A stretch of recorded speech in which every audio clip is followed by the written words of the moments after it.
Bonjour, dans l'épisode précédent, je t'ai raconté comment Ulysse a rencontré Tirésias, le grand devin des enfers.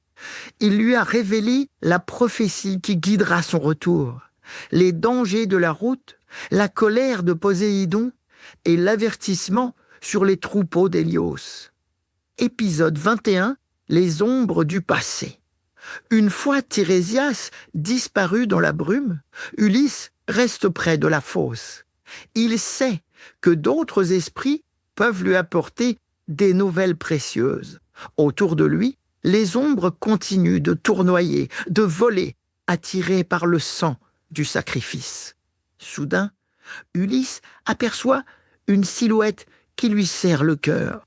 C'est Anticlée, sa propre mère. Elle avance lentement, le visage pâle, les yeux pleins de douceur. Ulysse est bouleversé. Il ne savait même pas qu'elle était morte. Il tend ses bras vers elle, mais l'ombre recule légèrement. La voix d'Anticlée s'élève, douce mais triste. « Mon fils, mon cher Ulysse, pourquoi es-tu venu ici parmi les morts ?» Ulysse, le cœur serré, répond « Mère, je suis venu chercher le conseil de Tirésias. Mais dis-moi, comment es-tu morte? Et comment vont mon père, ma femme et mon fils ?» Anticlée soupire et lui répond doucement « Hélas, ton père est accablé par la vieillesse et le chagrin. Il se retire loin des hommes. Pénélope, fidèle et courageuse, t'attend chaque jour, malgré les pressions des prétendants qui envahissent ton palais. Quant à Télémaque, ton fils, il grandit, mais il est inquiet, car il n'a jamais connu son père. » Ulysse sent les larmes monter, mais Anticlée ajoute doucement « Mon fils, ce n'est ni la maladie, ni la guerre qui m'ont tué, mais le chagrin, l'attente, le désespoir, la tristesse ont éteint ma vie. » Ulysse essaye de la prendre dans ses bras, mais ses mains traversent l'ombre. Anticlée sourit tristement. « Non, mon enfant, ici, les morts ne peuvent être touchés. » La douleur serre la poitrine d'Ulysse, mais il comprend qu'il doit continuer. Peu de temps après, une autre silhouette s'approche, immense, fière, éclatante, malgré la pâleur des enfers. C'est Achille, le plus grand des héros grecs, tombé pendant la guerre de Troie. Ulysse s'incline respectueusement. « Achille, fils de Pélée, toi qui es si glorieux, toi dont la renommée traverse les siècles, quel honneur de te rencontrer. » Mais Achille soupire, la voix profonde et grave. « Ulysse ne m'envie pas. Ici, aux enfers, toute gloire disparaît.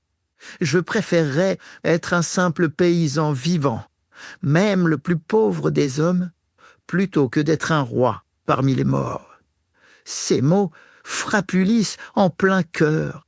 Lui qui pensait qu'Achille, ce héros invincible, était honoré même dans l'au-delà, comprend la douleur profonde du royaume des ombres.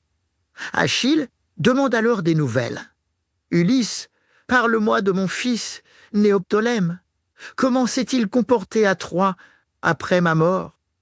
Ulysse lui raconte en détail la bravoure de son fils, ses exploits au combat, comment il a porté fièrement l'héritage de son père. Achille, apaisé, hoche la tête, les yeux brillants d'émotion. D'autres esprits apparaissent ensuite, des anciens compagnons de guerre, des héros tombés à Troie, qui racontent leurs malheurs et leurs regrets. Parmi eux, Ulysse aperçoit aussi l'ombre d'Ajax, toujours silencieux, encore plein de rancune, à cause du différend qu'ils ont eu après la guerre.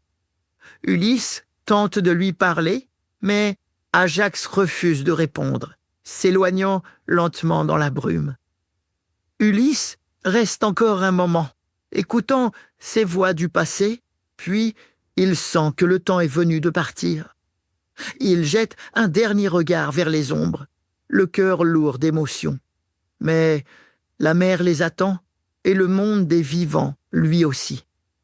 Dans le prochain épisode, je te raconterai comment Ulysse quitte le royaume des morts et retourne chez Circé pour recevoir de précieux conseils.